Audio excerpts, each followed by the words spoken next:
I'll talk a little about open standards. I'll just take a bit of a meander through some aspects of this topic because, as I kind of say in my last slide, I think I foolishly took on a very open topic. I'm actually speaking for Open Forum Europe, and I've been director of Open Forum Europe since about 2005. We founded Open Forum Europe back around 2002, with a role, I suppose, to facilitate open competitive choice for IT users. What we've tended to be is a lobby group in Brussels. And in Brussels, we've stood up against some of the big arguments, some of the big discussions going on there. The ODF was mentioned in the title of the talk, so I'll talk a little bit about ODF. We've also stood up against a similar space in the UK, in France, in Germany, in Ireland from time to time. So we've been an advocacy for openness, more recently more about open standards than open source. Open source is kind of very much a software world. Open standards is very much a political discussion. So I've been involved with Open Forum Europe since 2004. I've been involved. The founders be people like Basil Cousins, who founded the X-Open group back in 1980. So the people who've always been very committed to the open world, if you like. So a couple of the things, I suppose, we spent a lot of time in the last few years talking about openness and principles of openness. I'm kind of having difficulty standing here. I'd like to walk around.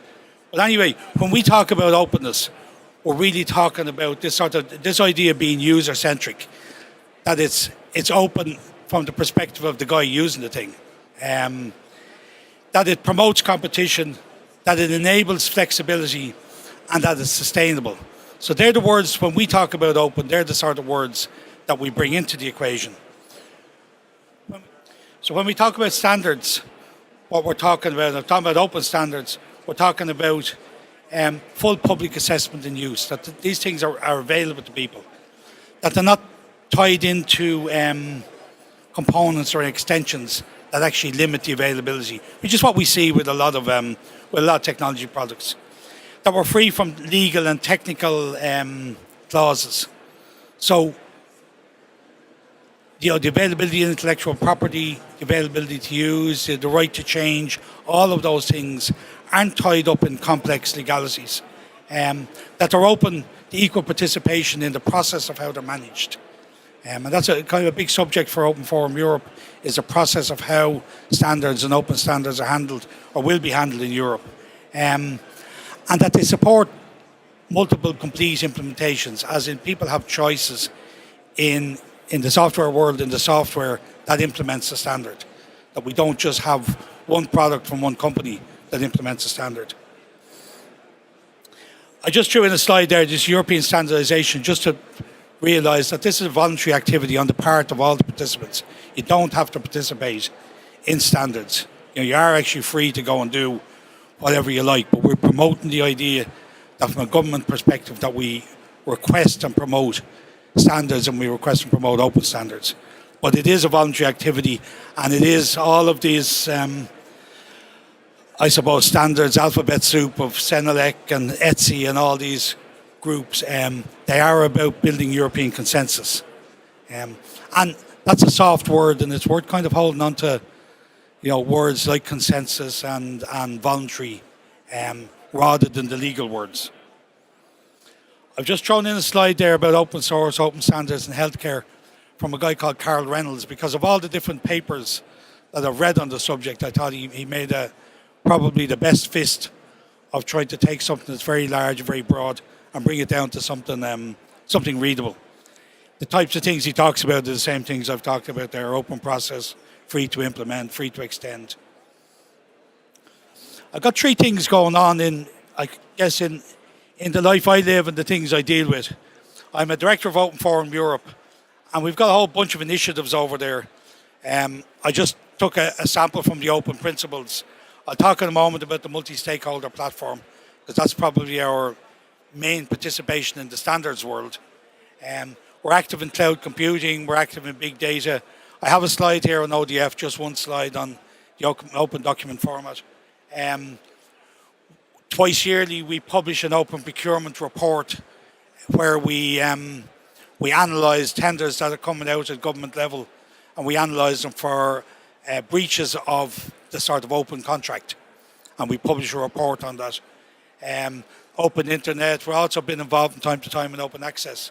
So I call that kind of areas of policy, and Open Forum Europe has become much more of a policy initiative over the years. The standards in healthcare is something that we deal with because my customers tend to be are in the healthcare space. So in Ireland, they've published something they call the Integrated Services Framework. A guy called Peter Connolly is responsible for it. And what he's trying to do is he's trying to grapple with what should the service be doing.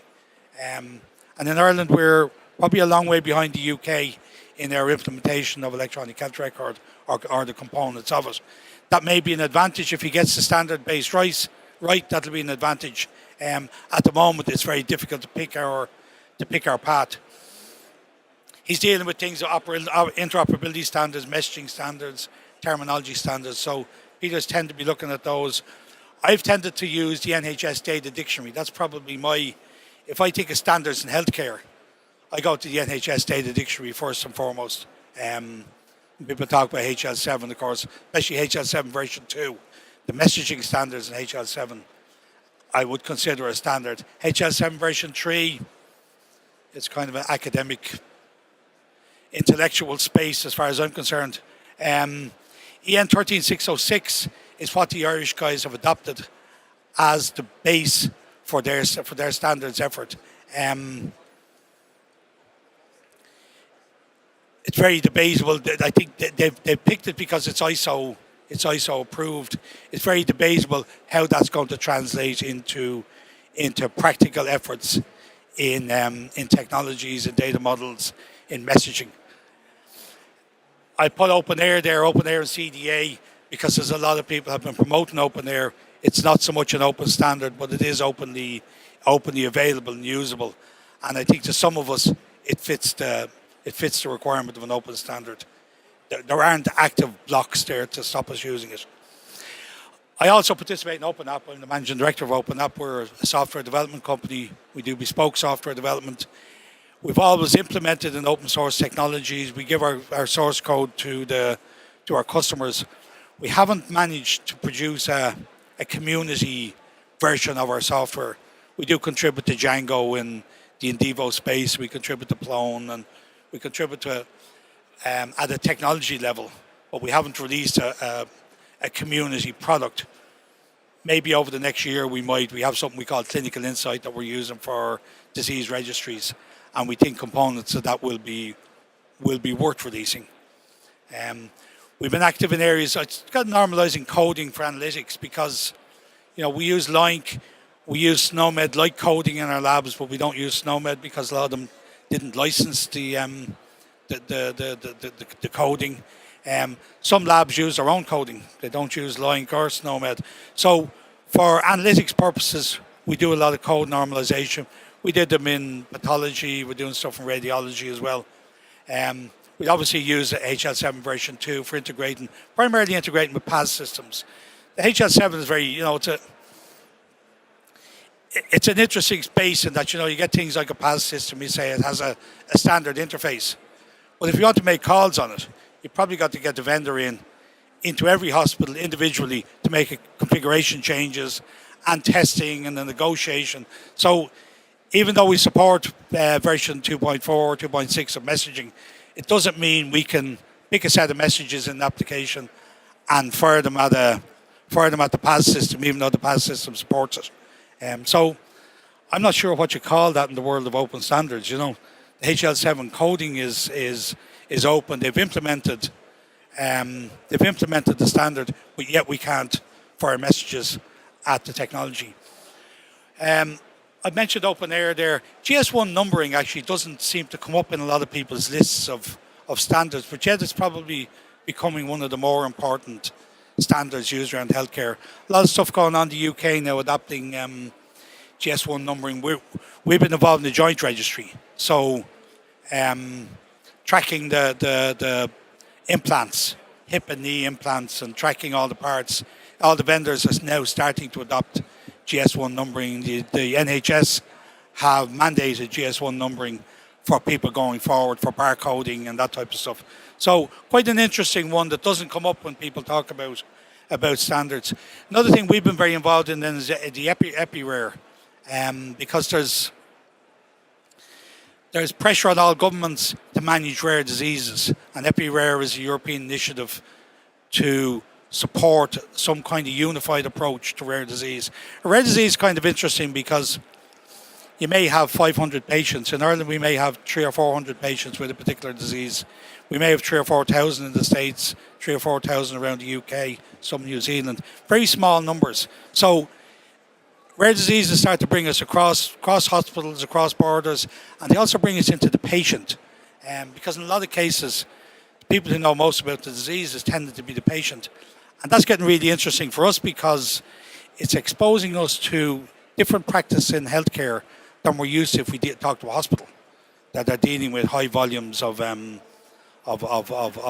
clinical activity. So we're starting to eke out different models of care. So in support of that, we've got an EpiRare data set that's been defined in Europe. I think the US are going to adopt almost the same data set and will give us a global, albeit quite a narrow set of parameters, but still a globally agreed approach to it.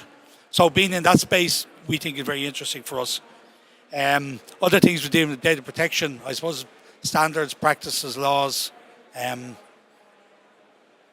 just said I'd throw in one slide on the ODF because Malcolm kindly put it on the list for me. What we had there is the UK selecting open standards for use in government technology. The aim being to apply these consistently, making services better for users. That's kind of at the high level what the UK government has said. That was very difficult place to get to adopt ODF. We were involved in it back in 2007, 2008, and I just put a couple of notes there. One of the things that we had to deal with was when the OOXML standard was dropped on the table. It was nearly 7,000 pages, and quite a few sections of that weren't properly explained and weren't actually open. And when you deal with standards and standards bodies, in American government they call it a filibuster. I think people play a filibuster on these things. They load so much documentation that they just bury any sane people that have to read these things, just cringe and give up. And that's kind of what happened there. But yet, we got, 6 years later, we did have the UK government adopt ODF. So that's quite a significant milestone. What I've noticed in healthcare is I don't see any of these battles in the healthcare space. The HL7 stuff, the issues in healthcare are more around intellectual alignment, I think, of the way things are done, rather than companies deliberately manipulating, of what I can see. I talk from the perspective that I hit the world at, whether it's Open Forum Europe or health services or trying to write software. But we're not seeing people deliberately trying to close things and make life difficult. Another initiative for Open Forum Europe is the multi-stakeholder platform. And that's the EU's recognition that standards are difficult and that people show up and have shown up in Europe to make some of the standards areas. And some of these are maybe more in the telco areas than in the health area. There's a lot of standards discussion in telco and those spaces. So that's where you've got people like ETSI, which is the telecommunications standards guys. From a health perspective, the only thing that's come on the horizon there is the IHE, the Integrating Health Enterprises, which is really, to me, I suppose, is the connectathons. And the discussion in Europe is, will we adopt that as an open standard, which then would mean that in tenders coming out in Europe, that these standards could be mandated. And that's where the EU are coming from. In Open Forum Europe, we share the rolling plan. So in Europe, we have a 6-month rolling plan on standardization.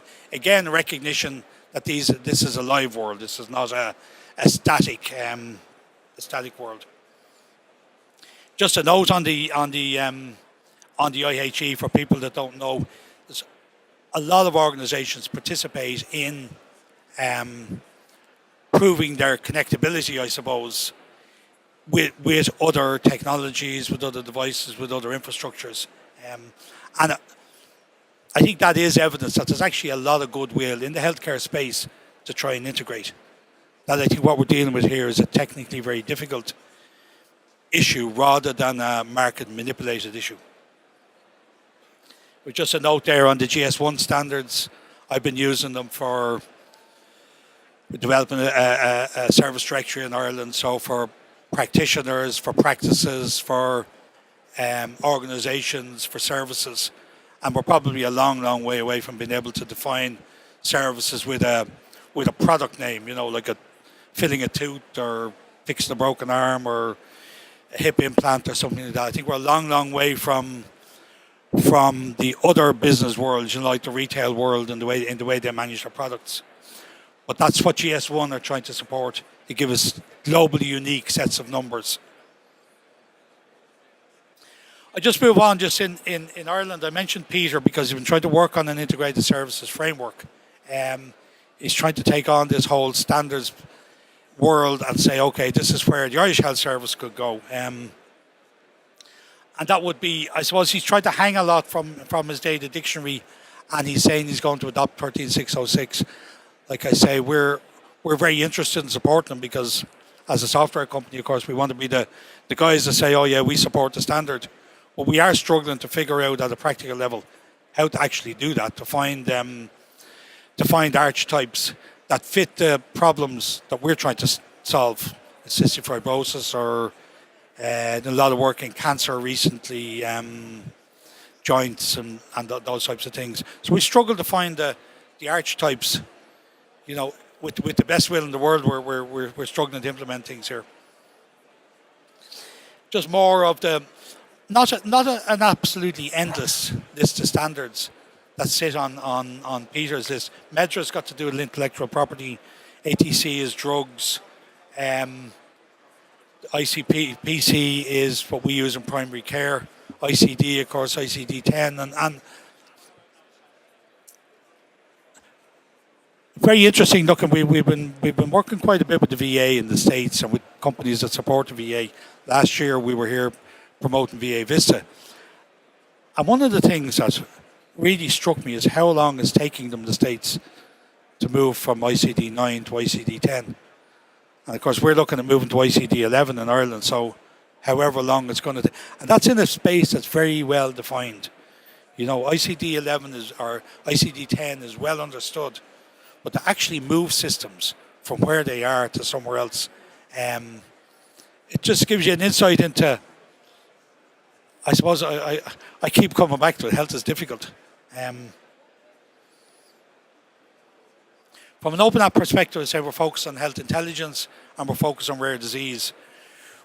Over the last 2 years, we implemented a cystic fibrosis registry across Europe. We won the contract because we had the promise of integrating patient encounters with the European registry.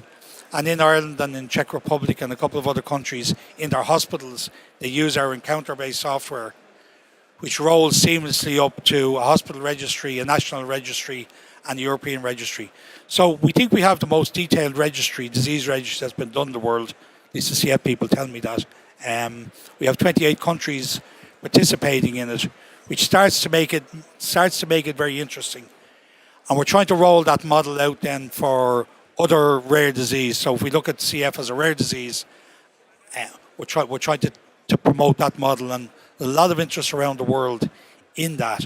I suppose on the upstream from our encounters is we're working with some of the drug companies on fourth stage clinical trials, because there's a lot of new drugs at play, and the interaction of drugs requires registry kind of thinking, something beyond the controlled stage 3 clinical trials. So that's starting to come into that space. I said we experienced the Irish National Orthopaedic Registry, which for us has given us the benefit that it has health service support, the health service executive fully endorse what we're doing. So that will get our encounter-based platform more embedded into hospitals. So I also mentioned there we were working on EpiRare. And I suppose just the last point there is saying that a closed proprietary world, some of these things wouldn't be possible. Certainly to push cystic fibrosis across 28 countries wouldn't have been possible using proprietary software. Because one of the big things we have there is we have a database per country. Every country has their own database. Because we're using a free database, there's no license discussions. Because we gave them the code, there's no intellectual property discussions. We share the intellectual property with the society. They own the business processes, the business rules, the data models. We own the copyright on the software, and together we've been able to push that into countries like Romania, Moldova, Hungary, who weren't part of the discussion when we started working with the society. So it's a kind of an interesting spin-off, probably more, I suppose, of the open source licensing than the open standards. I just got to finish up with a couple of little snippets that I found along the way. One from Glyn Moody there. Glyn participates in the Open Forum Academy. And in his blog on open standards and open access, he's promoting this postal law, which he says, be liberal in what you accept and conservative in what you send. And from the kind of systems that we're building around the Irish Health Service, this is absolutely the way we need to be, because we come across hospitals that are doing all sorts of things with their pathology data, their endoscopy data, their radiology. So we take it in. We have to find a way to normalise and bring it on board. So it's just that principle really rang true with me, because it also respects that people are where they are for their own good reasons. So to start with a discussion about standards isn't to tell people where they should be. It's a kind of a classic Irish joke. If you're down in Kerry and ask them how to get to Cork, the man says, geez, I wouldn't start from here. But unfortunately, most of us have to start from here. And I think that respects that people are where they are for their own good reasons. My first exposure to standards, I kind of always go back to this, because I was involved in this antitrust case against IBM way back in the early 80s. I worked for a company called Amdahl, and IBM effectively owned the enterprise computing world right through the 70s, really. In the early 80s, we started to get some open systems coming on board with people like DEC. But through the 70s and into the early 80s. So it was an antitrust case in Europe. And just what I took out of it, I suppose, because it builds on my view that this is a soft space, was the IBM undertaking to change its practices in Europe. That was fundamentally what the EU put on them. You've got to change your practices. So they defined some of them to the extent, but it's quite a short document that says what they wanted IBM to do, to stop being monopolistic or anti-competitive or whatever the antitrust, I guess, is what they called it. I participated in that, and I provide technical examples. But it's always sat with me, that when things got so complex as to be unable to define them, like my 6,000 or 7,000 page OOXML document, that we step up to some principles of behavior. That's the one I took from there. So we know, like in the health space, paper charts, they're cumbersome, they're dirty, they're hard to read, they're hard to share, but they're proving very, very difficult to replace. There's some places, previous speaker talked about paperless in Liverpool in 2017. Maybe he will, maybe he won't. It's going to be very, very hard to replace paper. And even if replacing paper is the objective, I don't really know. So, like I said earlier, I thought when I sat down and said, okay, I'll rattle off some stuff on open standards. I got so totally lost trying to figure out which direction do I want to come at this. So, so I have slides that I developed, and they are alphabet soup of words. So what I come up with, like standards, everybody who touches the subject agrees standards are good. Everybody who touches it agrees open is good. None of us want to be described as closed. Closed is old. Open is new. One of my colleagues always said that the heroes of the future, the collaborators. When I have a project, I like to wave the flag that we're collaborating with other people. That's a modern thinking, Not that I hid the 12 pieces of silver or whatever the thing from the Bible was. Saying health ICT systems, they tend to have a lot more users than other systems, and that makes them very difficult to change. You know, you stand back and wonder, what's going on here? Why is this? I worked on the first ever hardware multiprocessor in the world back in 1982. I worked with a group in Silicon Valley in the 90s. We did a clone of the Pentium processor, which is probably the most integrated circuit ever put together.